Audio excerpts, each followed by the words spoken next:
23 मई और 24 मई का दिन सिंह राशि के लोगों के लिए कैसा होने वाला है। चलिए सबसे पहले इन 2 दिनों के तिथि, नक्षत्र और योग की बात कर लेते हैं। अब ये जो 23 मई का दिन है, ये शनिवार का दिन है। शुक्ल पक्ष चल रहा है, उसकी अष्टमी तिथि रहेगी।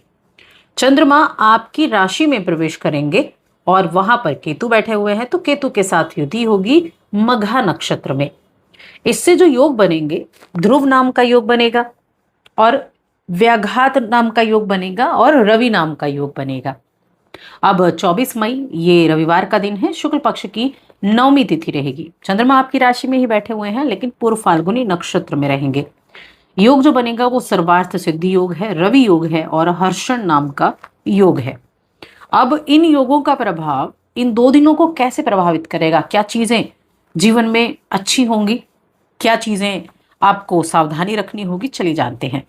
तो ये राशिफल चंद्र राशि पर आधारित है और दोनों दिन के मैं एक साथ बात करूंगी, क्योंकि चंद्रमा आपकी राशि में विराजमान है दोनों ही दिन। नक्षत्र अलग हैं, लेकिन हाँ आपकी राशि में बैठे हुए हैं।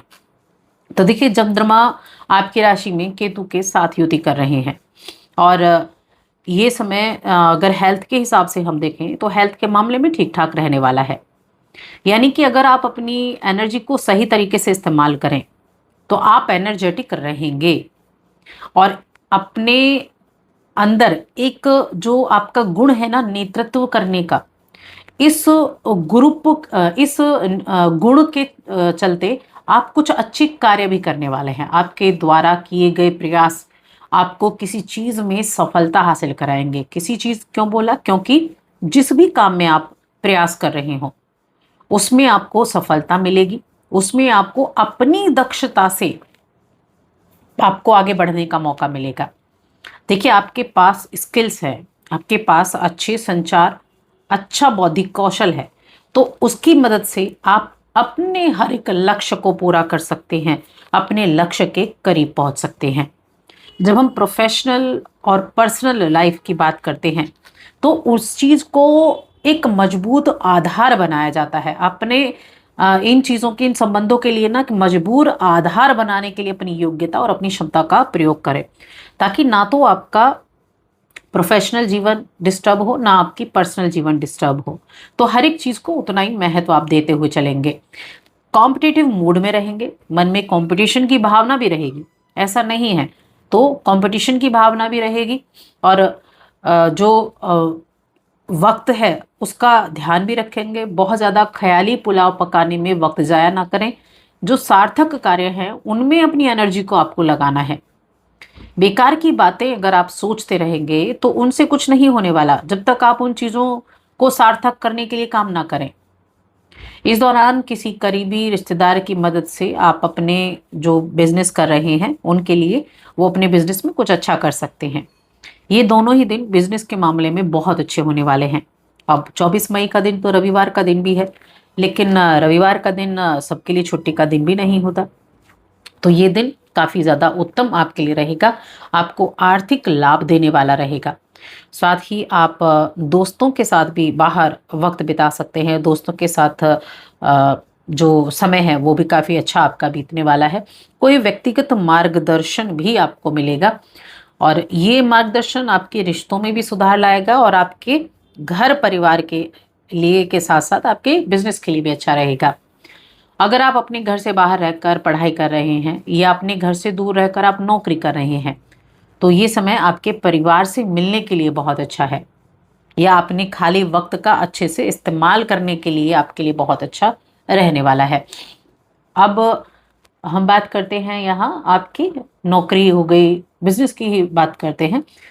तो इस दौरान जो इस राशि के जातक इंजीनियरिंग की पढ़ाई कर रहे हैं या इंजीनियर हैं, तो उनके लिए काफ़ी अच्छा रिजल्ट उनको प्राप्त होगा। जो स्टूडेंट हैं जो इंजीनियरिंग की पढ़ाई कर रहे हैं, उनको अच्छे से आगे बढ़ने के लिए कोई अच्छी अपॉर्चुनिटी मिल सकती है। इस अच्छे कदम से आपको लाभ भी मिलेगा और आगे कड़ी मेहनत करके आप अपने मार्ग को प्रशस्त कर सकते हैं। और जो इस तरह के काम से जुड़े हुए हैं, जो पहले से ही जॉब कर रहे हैं इसमें, उनके लिए काफ़ी अच्छे डील आपके सामने आ सकते हैं। किसी न किसी तरीके से, किसी न किसी वजह से इनकम आने का चांस आपको मिलने वाला है। ये समय आपके वित्तीय परेशानियों से निजात पाने का भी है। कहीं से अचानक से पैसा आएगा, कहीं से अचानक से आए हुए धन के कारण आप राहत महसूस करेंगे। और उस धन को लेकर जल्दबाजी में निर्णय ना लें, इस चीज़ का ध्यान रखें। कई बार हमारे पास जब अचानक से पैसा आता है तो हम निर्णय बहुत जल्दी ले लेते हैं। आपको आने वाले समय में थोड़े अप्रत्याशित अवसरों के लिए ध्यान रखना है, निवेश करने के बारे में सोचना है, अपने वित्तीय भविष्य को थोड़ा सा बचाने की कोशिश करनी है, तो इन चीज़ों पर ध्यान देना होगा। अब चंद्रमा आपके 12वें घर के स्वामी हैं, आपकी जो राशि है वहाँ बैठे, यानी अपने से दूसरी राशि में बैठे हैं, तो आप ये मान सकते हैं कि आप ही के द्वारा किए गए कार्य आपको रिजल्ट दिलाएंगे। विदेश से जुड़ी हुई चीज़ें भी कहीं ना कहीं राहत देने वाली रहेंगी। विदेश से जुड़ा कोई भी कार्य है आपका, तो उसके माध्यम से भी धन लाभ होने की संभावनाएं बनेंगी। यहाँ से सीधी दृष्टि है केतु की सामने वाले घर पर, सप्तम भाव पर, जहाँ पर राहु बैठे हुए हैं। राहु पर दृष्टि है तो अपने बिजनेस के बारे में ज़्यादा सोच विचार करना, अगर आप शादीशुदा हैं तो अपने पार्टनर के बारे में सोच विचार करना, उन्हीं की बातें मन में चलते रहना या किसी भी बात को लेकर, ये चीज़ें रहेंगी। तो रिश्तों की बात कर लेते हैं। आपका पारिवारिक जीवन हो गया, आपका वैवाहिक जीवन हो गया। तो यहाँ पारिवारिक जीवन ठीक ठाक है, और घर की किसी खबर को सुनकर हो सकता है थोड़े भावुक हो जाए। और इस दौरान जीवन साथी के साथ काफ़ी अच्छा समय बीतेगा, बेहतरीन पल आप उनके साथ गुजार सकते हैं। और अपनी सेहत को दुरुस्त रखने के लिए आप कुछ अपनी तरफ से भी एफर्ट करेंगे, यानी आप एक्सरसाइज कर सकते हैं, आप जिम ज्वाइन कर सकते हैं। इस तरह की चीज़ों से जुड़ने का आपका मन रहेगा और आप करेंगे। अच्छी एक्सरसाइज करना आपकी हेल्थ को अच्छा रखेगी, आपकी स्ट्रेंथ को बढ़ाने का काम करेगी। अब इस दौरान जो अविवाहित जातक हैं उनके लिए देखिए, अभी तो मैं कहूँगी रिश्तों का आने का नहीं योग बना हुआ है। इन 2 दिनों में ऐसा कुछ खास योग नहीं दिखाई दे रहा है कि रिश्ते आएंगे, लेकिन हाँ, जो विवाहित लोग हैं उनके लिए काफ़ी अच्छा है। और जिन्होंने थोड़ा सा बेचैनी कुछ दिनों में आपने अनुभव की है, वो इस हालात से जल्दी ही उबर पाएंगे। प्रेम जीवन की बात कर रही हूँ, प्रेम जीवन में तो उन हालातों से वो जल्दी ही उबर पाएंगे और अपने लव लाइफ को एक बार फिर से स्टार्ट कर पाएंगे।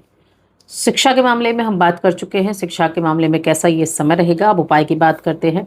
उपाय के लिए अगर हो सके तो जो छोटी कन्याएं हैं ना, उनको कुछ मिठाई, चॉकलेट, टॉफ़ी ये आप बांटेंगे तो बहुत अच्छा रहेगा।